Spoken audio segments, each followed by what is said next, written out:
Hey, Algebra 1. So this one is section 3.5, and it is graphing linear equations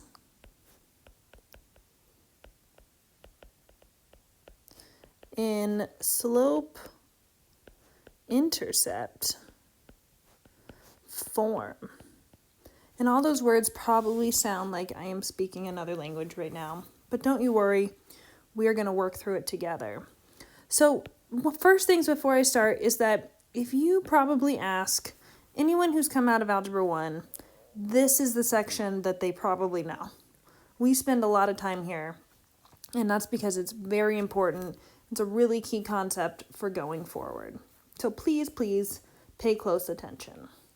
Now, the first thing I actually have to talk about is from section 3.2, and that's the idea of these linear functions. And we kind of skipped over it, but we're going back to it now. And a linear function.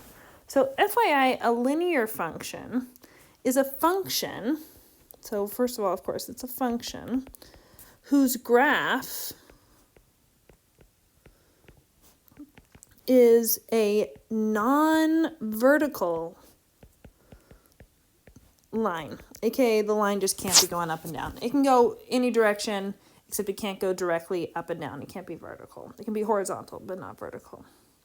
So a lot of times with these linear functions is that they are in this form that we call y equals mx plus b. And you might have seen this before. And that's the idea that this m represents our slope, and we're going to get there in a second, and this b represents the y-intercept. So when you talk about a linear function, a lot of times we talk about it in this y equals mx plus b. And FYI is that this m and this b should be numbers when you have your equation, leaving you with x and y's, which is an important part of a linear function. So linear functions, equations have x and y's for the most part. They have x and y's in them. So we have this equation which is called y equals mx plus b. And I'm going to go back to pink here because this is what we call slope-intercept form. Y equals mx plus b. Now, maybe you've heard this before. Maybe you know of somebody who at least has brought up y equals mx plus b. You could go ahead, you could write it on a sticky and post it right on your computer if you wanted to, because we are going to be talking about it a lot. So the y-intercept, all right, so this number over here, this y-intercept is where the line crosses the y-axis. But we're going to talk a lot right now about, let's pick a different color for that one. Let's take this one. About this slope right here. Slope, slope, slope. Go to the screen. So let's go ahead and let's first define slope. So slope is the rate of change between any, I'm going to underline any 2 points on a line. So any 2 points on a line. And then, of course, with slope, you might be seeing these a whole bunch of different ways. Number one, of course, is that we call it the rate of change. So a lot of times when you hear slope, you're going to say slope is the rate of change. And we use m, supposedly because it comes from the Latin word for mountain, when we talk about slope. So when we have slope, we say m equals, and we're talking about the change in y over the change in x. You might even see this equation right here. I'm going to put this for you right now. So y2 minus y1 over x2 minus x1. We're going to come back to that next week. And the last thing you might see is you might see something called delta y over delta x, and that just means change in y over change in x. All of these things mean slope. I'm going to go back to my highlighter because every single thing here means slope. This is all slope. And slope is always constant. It's not a changing thing. It's constant. So I'm going to give you an example, and hopefully that clarifies some of these questions that you might be having. And as always, if you have questions, write them down, circle them. Let's talk about them in class tomorrow. So with example 1, I'm actually going to put this, I use my graph with black. So my set of axes here, and then I'm going to draw my x-axis. All right, so there's my set of axes, is of course x and y. And then I am going to graph my line. And I'm going to use this point, and this point. And I'm going to graph a line that goes all the way through these. There we go. I know that I'm on an iPad, so it looks a little bit easier to graph a line. But for you, you probably have these in your book, so you don't have to worry about graphing them particularly right now. Okay, so when you have a line here, it's important to go ahead and see exactly where it's crossing some integer points. And I went ahead, I made them nice and bold for you. All right, so then you're going to go ahead, you're going to pick any two.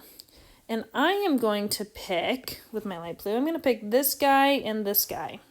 And then I start counting the y's. So I want to see, okay, I'm going to go 1, 2, 3, 4, 5, 6. So 6 boxes up for the y's. And then 1, 2, 3, 4 boxes over for the x's. So again, this is change in y over change in x for my slope. So my slope for this line is 6, change in y, over 4. And you guys don't keep that fraction 6 over 4. You, of course, reduce, and you say your slope is equal to 3 over 2. Now, I want to show you something cool about this, is that it actually doesn't matter which points that you choose. If I went ahead and I chose this one and this one, I would start counting boxes, and I would say 1, 2, 3, and 2, and again I get that slope of 3 over 2. Okay, so slope is one part of my equation of my line, but we also have, actually we're in dark blue, we also have this part where it is crossing, so this one is crossing the y-axis at the point 0, -1. So this guy is crossing the y-axis at 0, -1. Also known as, this is what I call my B. So if this is my slope, 3 over 2, and my y-intercept is -1, the equation of my line, y equals mx plus b, I need to go back in and I would need to replace this m with 3 over 2 because that's my slope, and this b with -1. So the equation of this line is y equals 3 over 2x minus 1. I'm going to go ahead, I'm going to box that for you so it's nice and clear. And again, that's the equation of the line, this line right here. All right, let's try it again.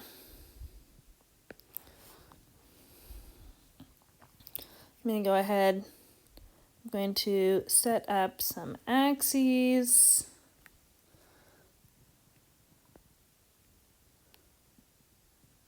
Okay, and let's switch to green. So this is example 2. And I'm going to draw a line here.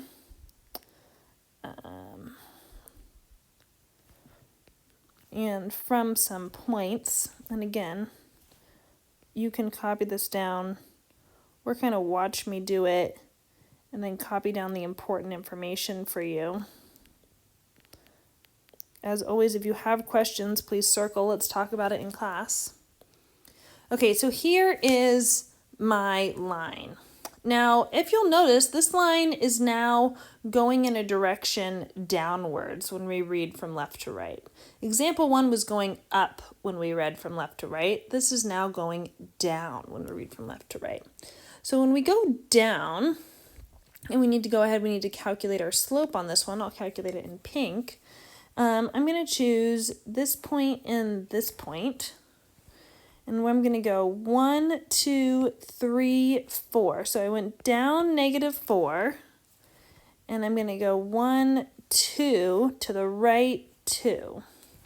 So my slope for this guy, remember down 4, meaning down is negative over 2. But we're going to go ahead, we're going to reduce that fraction to what we're going to call -2. Or -2 over 1, because all whole numbers are over 1. And if you wanted to choose different points, you could see that 1, 2, 1, that this would also get you -2 over 1. The slope should always be the same, no matter what points you choose. Okay, so I'm ready to start writing the equation of my line, but I need my y-intercept. And if you guys can see here, this line is crossing the y-intercept at the point 0, +3. So the two pieces of information I need for this line are y equals m, also known as -2x plus 3. And again, this means, actually I'll keep in purple, this means that this line has a slope of -2 and a y-intercept of 0, 3. That's what that equation of that line means. Okay, now I'm going to switch it up for you. And I am going to go ahead, I'm going to give you the equation. So for example 3, I'm going to start with the equation. And the equation is y equals x minus 4. And now we're going to have to go ahead and we are going to graph this line. So I'm going to set up a set of axes here. Here are my axes. Okay, so when we're graphing a line, we need to know what is my slope and what is my y-intercept. That's a bad B. We're going to go back and there we go.